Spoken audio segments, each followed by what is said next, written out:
Dear students, welcome to B K Sharma classes. Second law of motion में हम लोग क्या सीखे थे कि त्वरण जो है अनुक्रमानुपाती होता है बल का, त्वरण व्युत्क्रमानुपाती होता है द्रव्यमान का, और त्वरण की दिशा बल की दिशा में होती है। ये तीन चीज़ हम लोग सीखे थे, है ना। आज हम लोग बल को मापना सीखेंगे कि बल को कैसे मापा जाता है। तो हम लोग लिखेंगे, मान लिया कि m द्रव्यमान की कोई वस्तु है जिस पर F बल लगाने पर त्वरण उत्पन्न होता है। देखिए ये क्या है, कुछ आप लोग को विचित्र सा तो नहीं लग रहा है।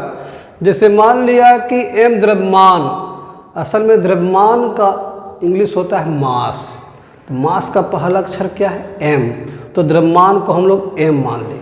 कैसे कहते हैं मैथ बताने समय, माना कि संख्या और x है ना, कि वो संख्या क्या है नहीं मालूम, अज्ञात संख्या x है, तो फिर हम लोग मालूम करते हैं बाद में।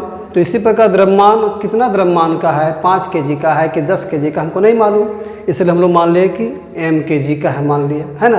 m द्रव्यमान की एक वस्तु है जिस पर क्या बल लगा रहे हैं, F, ठीक है। F बल का इंग्लिश क्या होता है, फोर्स। अब फोर्स का पहला अक्षर क्या है, F, इसलिए बल को हम लोग F मान लिए हैं। तो त्वरण कितना उत्पन्न हुआ जी, A त्वरण उत्पन्न होता है।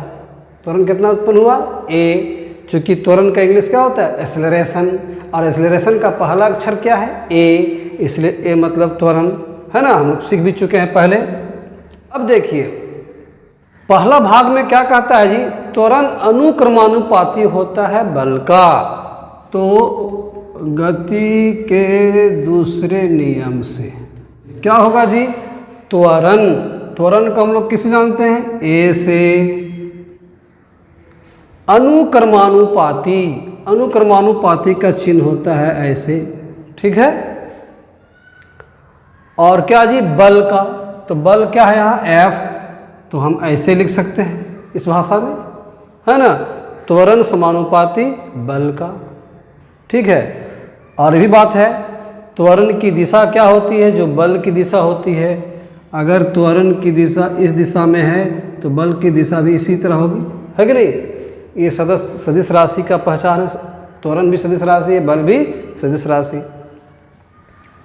तथा क्या कहता है जी, त्वरण व्युत्क्रमानुपाती द्रव्यमान का, तो त्वरण का क्या जानते हैं हम लोग, A, ये तो है ना।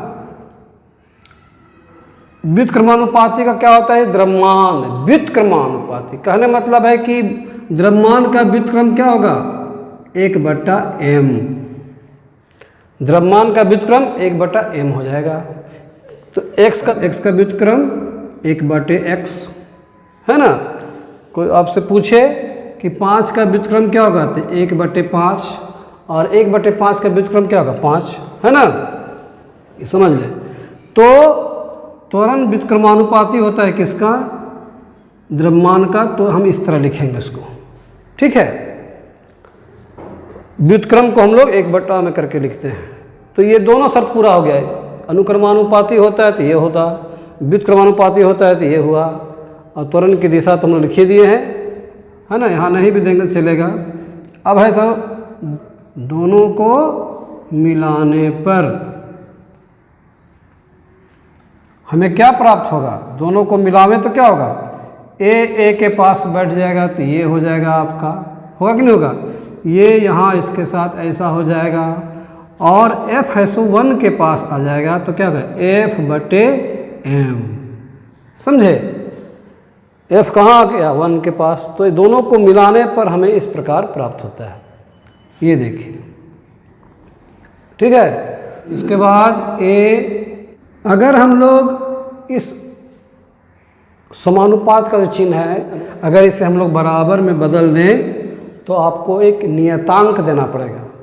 नियतांक हम लोग क्या मान लिए हैं, K, ठीक है, और यहाँ क्या है जी, F/m, ठीक है।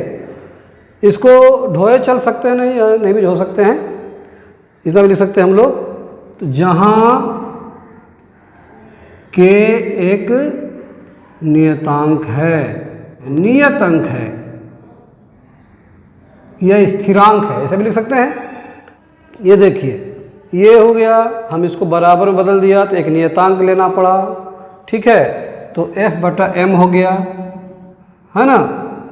अब देखिए इसको हम लोग पहला नंबर मान सकते हैं। अब आगे देखिए के समझ में आया नियतांक।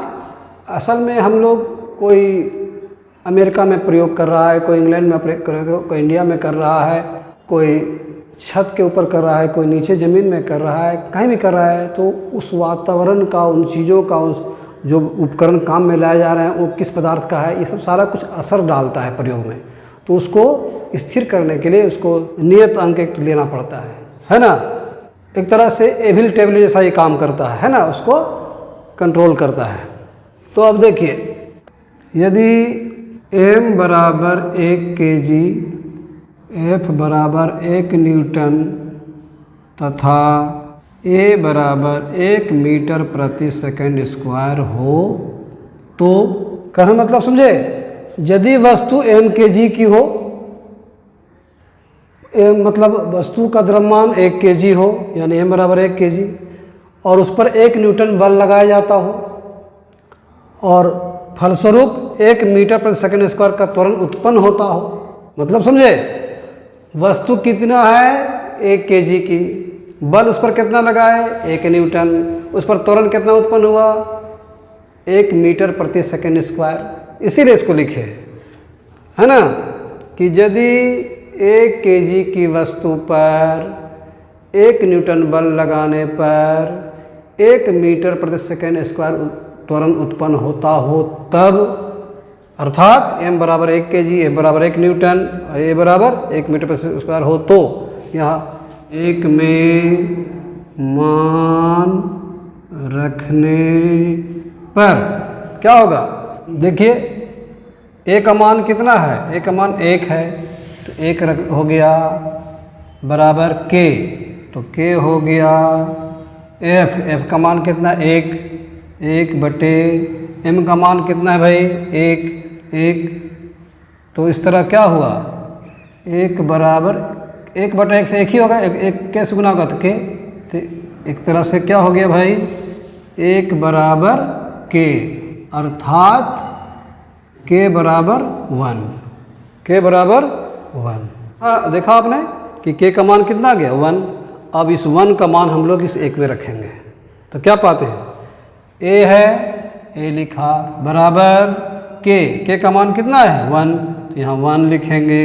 ये क्या है F बटे m, ठीक है।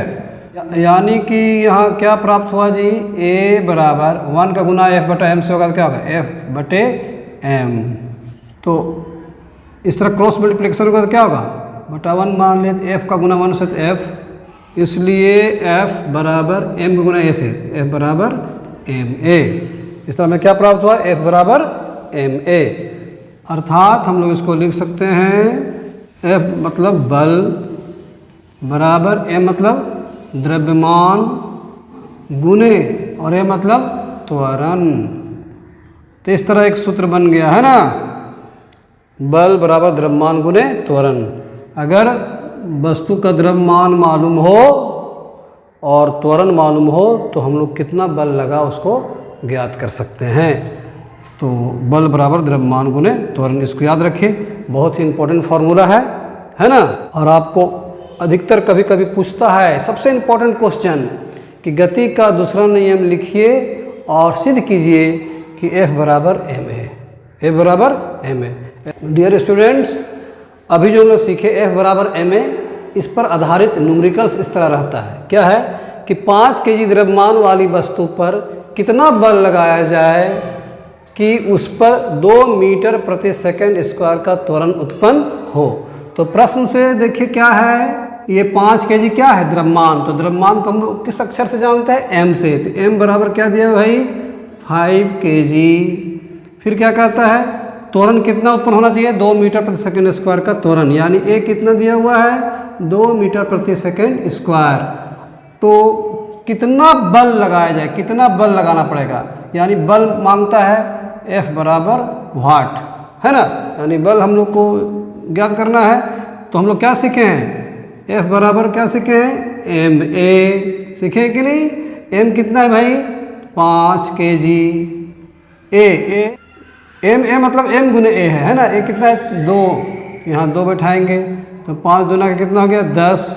बल का मात्रा क्या सीखे हम लोग, न्यूटन। तो क्या लिखेंगे, 10 न्यूटन। यानी कि 5 kg की वस्तु पर कितना बल लगाना होगा, 10 न्यूटन का बल लगाना होगा, तभी वो 2 मीटर प्रति स्क्वायर का त्वरण उत्पन्न होगा। तो हमारा आंसर हो गया इस तरह 10 न्यूटन। ठीक है, अब इसमें आप समझ जाएंगे कि F बराबर MA, तो अगर F दिया हो, M दिया हो तो A निकाल सकते हैं, F दिया हो, A दिया हो तो M निकाल सकते हैं इस सूत्र से, है कि नहीं। F बराबर अगर MA है तो M बराबर क्या होगा, F बटे A से निकाल सकते हैं। A बराबर क्या होगा, F बटा M से निकाल सकते हैं, है कि नहीं। इस तरह कर सकते हैं हम लोग, ये सब काम आपको आएगा, है कि नहीं। द्रव्यमान का मतलब समझते हैं। द्रव्यमान मतलब क्या, जैसे एक गेहूं के दाने का द्रव्यमान क्या होगा, उस गेहूं में कितना आटा है। मान लो ये लकड़ी का बना हुआ ये डस्टर, तो इस डस्टर में लकड़ी की मात्रा कितनी है, वही उसका द्रव्यमान होता है। एक गेहूं के दाने में जितना आटा है वही उसका द्रव्यमान होगा, है ना। किसी वस्तु में निहित पदार्थ की मात्रा को ही कहते हैं द्रव्यमान। हम लोग आगे पढ़ेंगे द्रव्यमान, भार वगैरह और अच्छी तरह पढ़ेंगे आगे जा करके, आगे क्लास में। अभी तत्काल इतना ही ध्यान में रखें आप, ठीक है।